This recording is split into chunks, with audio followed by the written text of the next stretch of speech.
Yo, what's good YouTube? Rich Mill here, back again with another video. Here we've got episode 4 of the China series. Unlike the other two episodes I just recorded for Japan and Canada, where we are now dead, this game is going very, very well. Me and Romania are kind of going back and forth for first place in the game. We're in the same coalition. We've also got New Zealand, Ukraine, and Sweden. So here's the coalition. Canada has requested to get in, but I'm pretty sure they got wiped out. But we've got, honestly, pretty solid lineup. Oh, sorry, that was right. We have a really solid lineup, like top 2 plus 4th place plus, what is this? 3, 4, 5, 6, 7, 8, and 9. These guys fell down a little bit, but we'll get them back up.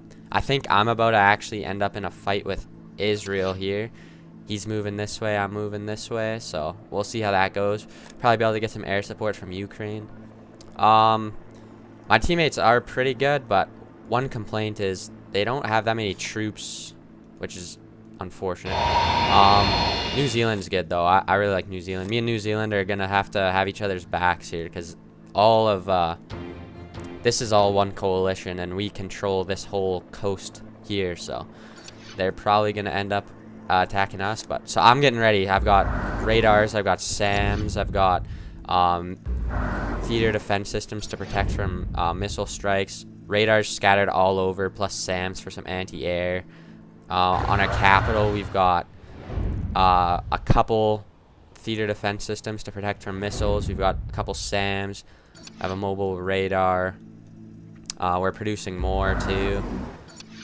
And then we're trying to just line our coastline with defense. So all these radars on these islands, we've got naval patrol crafts out, and we're lining our coastline with destroyers. And I'm trying to use Japan as a bit of a wall, so we're gonna just plug the holes in the wall like that.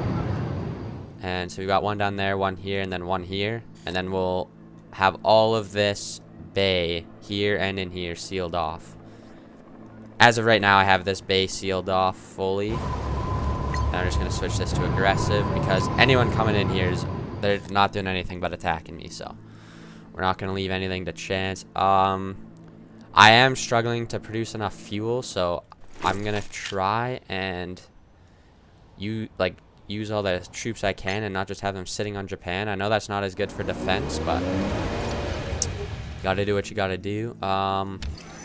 Getting our destroyers upgraded, as we already have a bunch of them, and then just upgrading SAMs, because I don't have like air superiority fighters or even strike fighters, so my stealth and heavy bombers are super vulnerable to air superiority fighter jets. So we're just trying to get our anti-air as best as we can. And I've also tried to strategically place these defenses here in between cities, so I can cover two with 2 for the price of 1.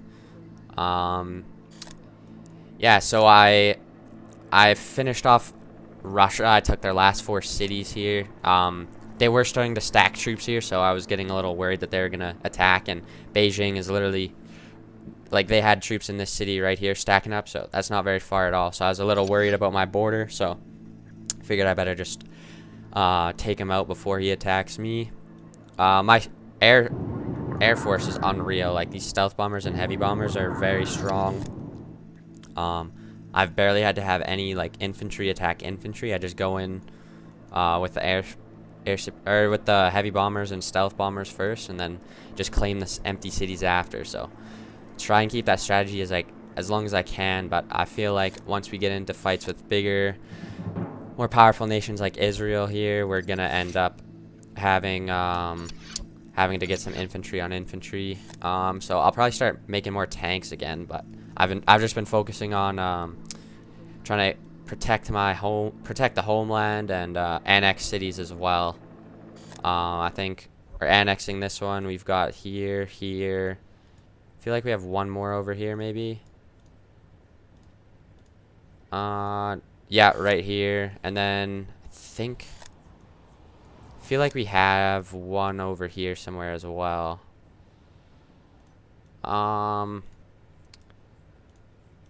I tried to keep them like off the coast just so they were easier to protect, because occupied cities, if you lose them, it doesn't really matter. But annex cities. You put a lot of resources into to annex and get them up to speed. So if you lose them, that's a big blow. Obviously not as bad as losing a homeland city, but still a lot of resources down the drain if you do end up losing one. Yeah, so as you can see on this stack, like, we've got a lot of anti-air and anti-missile. Probably not as much as I'd like, so I'll probably try and get a couple more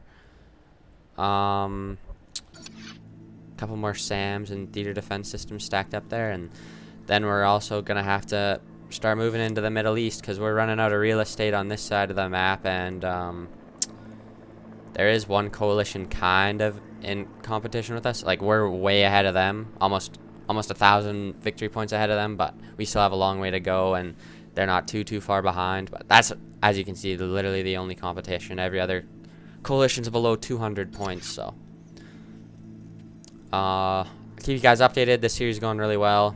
I have a lot of faith in this series, but thank you guys so much for watching. Please consider dropping a like and maybe even subscribing, and don't be afraid to comment down below with a question or suggestion. See you guys next time.